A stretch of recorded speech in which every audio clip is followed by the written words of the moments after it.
does it do these weird things? Why does my hair do these weird things? Hey y'all, it's Ashley at the realm of Kid Lit Comics. And this is my first time really sitting down doing a video in a hot second. I had like a huge chunk of time away from work, and now I'm back at work because, you know, life is doing its thing. And or it was doing its thing, fingers crossed. It's no longer doing its thing because I can't take any more of life trying to do its thing. But as you can see from the title of this video, we are here to do the random number generator shebang for February. Now, I do want to point out and say that I am still currently, I don't know how far I am into this, but I am currently reading The Frost Fair. Okay, I did read my selection for Nana. I did read Nana. I did read Join at the Joints. I did not get to Anna and the French Kiss. And I did not get to my other, the Freddy family curse one. I didn't get to that one either. So, with that being said, I do think that this is a way to continue to help me tackle things that are on my shelf. And what I'm going to do is I'm going to continue doing it. Now, I will still have to pick up Anna and the French Kiss. I still need to finish up the Frost Fair. And we're still going to work on finishing the Freddy Family Curse book as well. But I was like, should I do a punishment? But why punish myself? Like, I think it's interesting when people are like, oh yeah, I have to do a punishment because I didn't. Child, it's 2025. We already going through enough. I ain't finna I'm not finna punish myself. So what we're gonna do is we're gonna do what we've always done. We're going to continue to do five random generator number sequences, and we're gonna keep it at that. I just know that I also need to prioritize getting to those books this month. But other than that, I ain't finna stress myself out. This is the year of me not attempting to actively stress myself out because it's no good for anyone in the vicinity. So, quick reminder for those of you, if this is your first time seeing it, I have 4 shelves that have graphic novels, manga, comics, and kidlit related things on them. I have 2 shelves that are on the other side of the room, but those are all adult materials, and so I do read my adult stuff. And as a matter of fact, I am going to be filming, I am going to be filming a random number generator TBR for my adult stuff, but all of my adult stuff I keep to Patreon. So if you do want to see that stuff, be sure to check out my Patreon. You can join as little as $2 if you would like. We have fun in those parts, but I'm probably going to do like 3 selections over there just so I'm not heavily leaning this way in terms of just these 4 shelves and not touching those 2 shelves, but you will not see that content. So 4 shelves. The first shelf is primarily young adult. Half of this shelf over here is young adult. Then it gets into manga. The shelf behind me is primarily comics, graphic novels. The bottom of it begins middle grade. And this entire shelf over here is middle grade and picture books. I do not count the last 2 shelves of this last unit, only because it's picture books and I have read all of those. There are probably like 1 or 2 that I haven't read, but for the most part, I've read all of those. And so it's no point in me doing a random number generator for a shelf that I've already read stuff from. And then on top of that, I am presuming that I have about 50 books on each shelf. I could be wrong in that, and as we get through this throughout the year, I'm probably going to notice that that is absolutely incorrect, but it's okay. We're still just going to go with the flow and make it work for us. All right, so what I do is I simply, and I don't screen record because I'm just not that girly. I'm just not that girly, but I literally just go to Google, I type in random number generator, and it's literally right there. It tells you, it asks you for a minimum and a maximum. So because it's 4 shelves, my minimum is 4, my minimum is 1, my maximum is 4. So we're gonna go ahead and do that first. First one, and this is literally just like last month. So we're starting with the first unit. We're going to change the max to 6 because that's how many shelves are on each unit. So it's going to be shelf number 2. Oh Lord, that's a fantasy shelf. Oh Jesus. This is why this is so anxiety inducing. 47. Oh, come on, cut me break. Okay, so I'm gonna take y'all to that side of the room. That's ridiculous. Okay, my friends, this is the second shelf. As you can see, a lot of this shelf is finished. So we're gonna count to 47, like I said. I'm pretty sure that I don't have 50 books on this shelf, but we're just gonna keep counting. So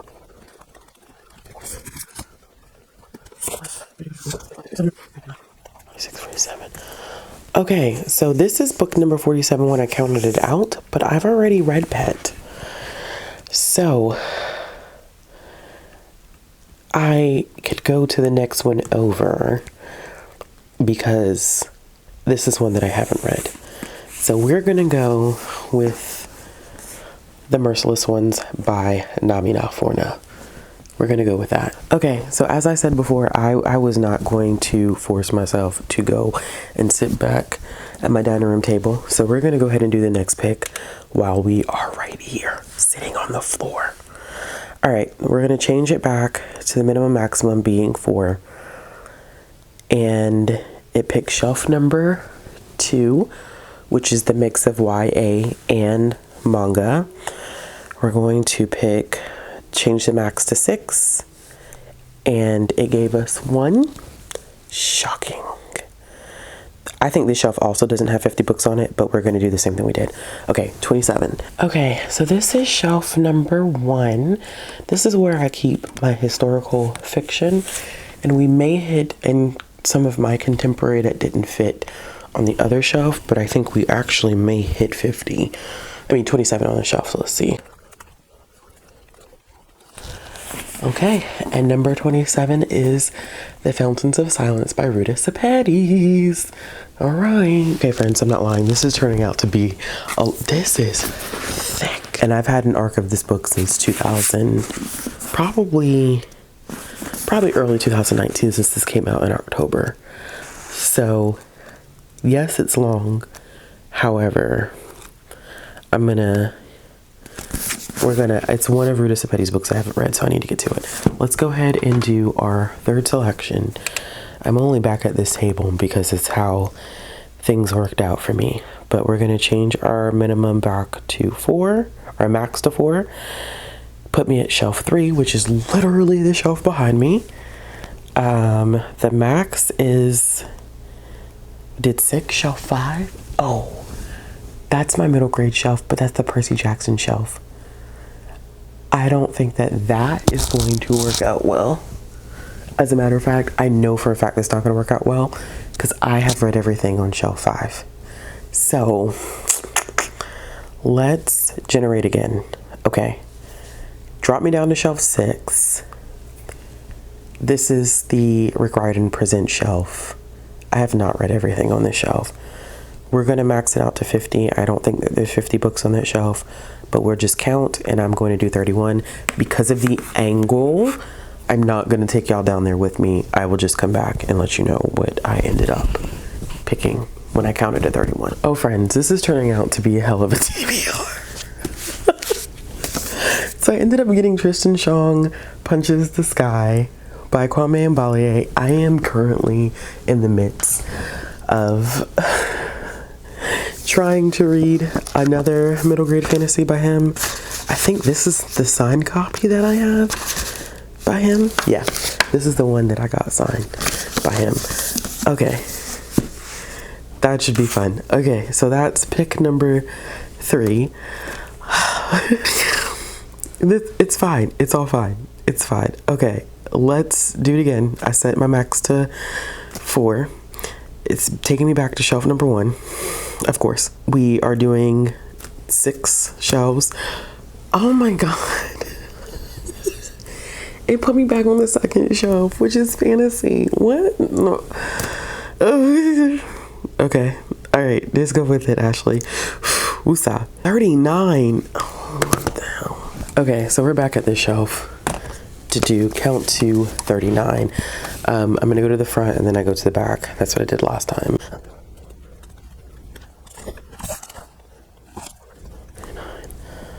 All right. This is going to be interesting. I remember when I used to want to read this book, and now I'm not sure. Okay, so we got Heart of Iron by Ashley Poston. Really interesting pick. Okay, so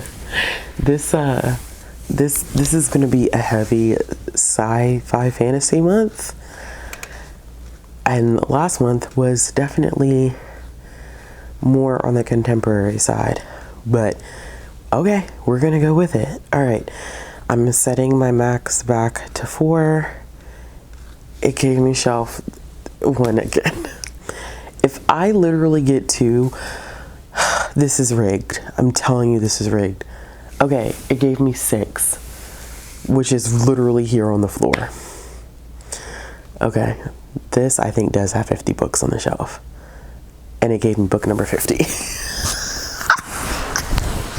This is bonkers. Okay, so I'm not sure how well y'all can see this, but it's this shelf. This is the shelf. Maybe this doesn't have 50 on it like I thought it did, but we're gonna count to 50.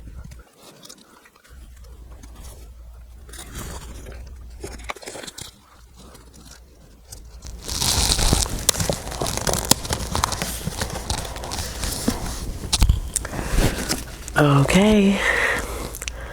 And the book that I got was Immortal Dark by Tejas Gurma, which is a very, very pretty book. Okay, friends, we picked out a very star-studded, I guess, selection of books.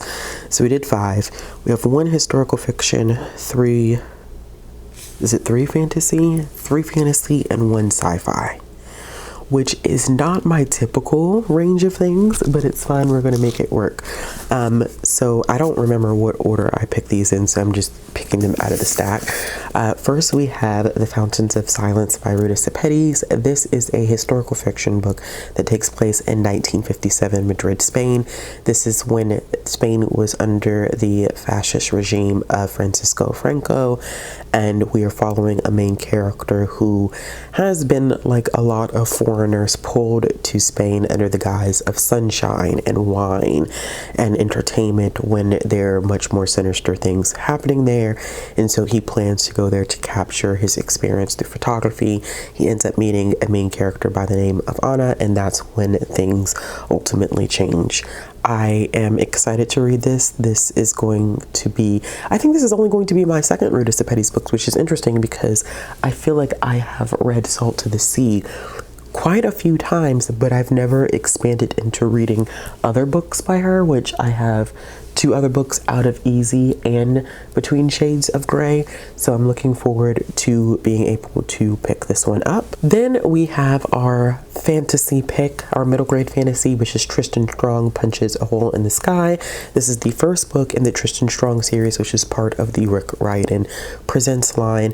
I have read the graphic novel adaptation of this, and I think I did start this on audio last year, but I think my audio copy returned, and then I was unable to get it back because it was on hold, and then I don't think I ever put it back on hold. But either way, this focuses on a 7th grader by the name of Tristan, who ends up losing a close friend of his, and he is sent to his grandparents' country, like, you know, their home is in the country, and he's sent there in order to heal from the grief of losing his friend. And something goes and steals his journal, his friend Eddie's journal that he has as the last possession that he has of Eddie, and he ends up going to the bottle tree, which is kind of off limits, his grandmother's bottle tree, and he ends up accidentally ripping a hole in what they call the mid-pass, and that's where he ends up also getting sucked into this world where he ends up encountering African American gods like Brer Rabbit, and then I always forget I always want to call him Henry John, but his name is definitely John Henry. So I have a little bit more of an understanding of the story because of the graphic novel adaptation, but of course reading the actual book is going to give me greater context, more depth, more detail than what I got in reading the graphic novel adaptation last year. The next one I have is The Immortal Dark, and I'm glad I actually ended up picking this one. If you saw me kind of hesitating in the video, it was because I was like, should I or shouldn't I? Because this was a Goodreads Choice Award nominee in 2024. I'm reading all of the nominees. Hopefully that video will come out sometime in March, and this would have been one of the books that I needed to read, but I'm glad it kind of forced me to pick this book. This is a fantasy book that deals with vampires, and we're following a main character who lives in this world where humans gain more power through their association to vampires, and her sister ends up going missing, and who is suspected of her sister's disappearance is the very vampire that their family like has ties to. So she ends up going to this university in order to get closer to this vampire, when her expectation is to get rid of him. But then there is a murder that happens at the university that is very similar to how like the setup went for her sister's disappearance. And so this vampire is also attempting to convince her to give into the dark and stuff like that. I'm interested in this one. I've heard kind of mixed things about it, but nevertheless, it is one that I did have intentions of picking up anyway. Black vampires, we love it. So hopefully this is one that I will get the opportunity to enjoy to some degree. Next we have The Merciless Ones by Namina Forna. I read The Gilded Ones when it first came out. I absolutely adored it. The third book in the series is out. I can't remember if there's going to be a fourth book or not, but I love The Gilded Ones. I had the honor and pleasure of meeting Namina a couple of years ago. Loved that book. Merciless Ones came out, never read it. Third book came out, never read it. And so I'm glad that I decided, okay, well, I read Pet. I'm just going to go one over and choose The Merciless Ones because it's about time for me to step back into the series. There's not much that I can tell you about this one in terms of summary because it will spoil the contents of the first book, but it does deal with a group of girls who go through this ceremony where if their blood bleeds gold, it's a problem. And I will say that the first book is very violent. It is based off of the civil wars in Sierra Leone and what Namina Forna had seen growing up, what she experienced. And so there is a lot of graphic, and I'm just remembering what happens to our main character because it's not a spoiler. Her blood does bleed gold, and what they do to her is just, it's horrifying. And so there's this huge thing that happens at the end of the book, huge twist and reveal, and it directly leads into this second book. So I was thinking about this when I pulled this book and I was getting myself situated. I was like, dang, it's been years since I've read The Gilded Ones, and to be quite honest with you, I may go back and reread The Gilded Ones just so I have a better context of The Merciless Ones, because I don't feel confident enough to step into this one without having better context of the first book. And the last one that I ended up picking was Heart of Iron by Ashley Poston. This was probably the most random wild card of the bunch because I'm surprised that I still have this book, considering a lot of my older collection that I had when I first started collecting, I have pretty much sold back to stores. I have given away. I've read them, and I was no longer interested in keeping them. And this is one that was unread that I kept, that I bought myself. And I'm not sure why. This is when they first started doing sprayed edges a long time ago. It's not a new phenomena. I do think that the digital like sketching on the on the edges is definitely newer, but the sprayed edge concept is not 100% new. So basically, this is like Anastasia in space. If I'm remembering, I think that's how this was sold and marketed when it came out. And I find it interesting that I'm going back to when Ashley Poston really did young adult. People are going to be most familiar with that name now because of her adult romances, but she did start off writing some YA contemporary and did put out a young adult sci-fi book. And this follows a main character by the name of Anna, who was found in space with this sentient being. I think it's called a DO9. It's an android. And they're discovered by this group of other individuals, and she's essentially raised with them.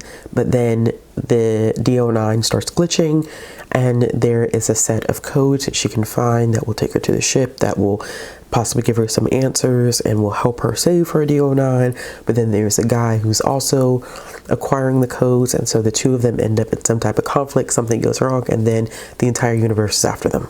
So it's not that the description is not interesting, and I'm not going to take it off of this list, but if there's one book that I think there's a possibility that I will DNF it, I'm not going to lie to you, I think it will be this one, because I was shocked. And granted, I look at my shelves every day, but it's kind of, you look and you don't really see.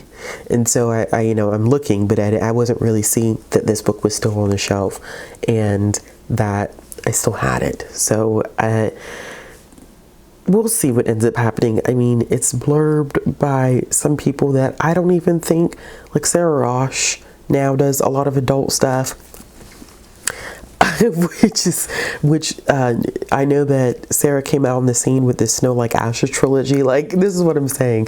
They have CJ Redwine on here for the Shadow Queen. I don't even know if people even remember what that book was. So we're just going to go with it, and we'll see what ends up happening. And it'll be a nice mix because it's such a heavy fantasy, and the books that I have left, I think from my previous reads, like the one I'm reading right now is fantasy. I have that YA contemporary left. And then the one that I have with the Freddy versus the Family Curse, that's also fantastical. So it'd be nice to have something to break up the amount of fantasy that I've been reading.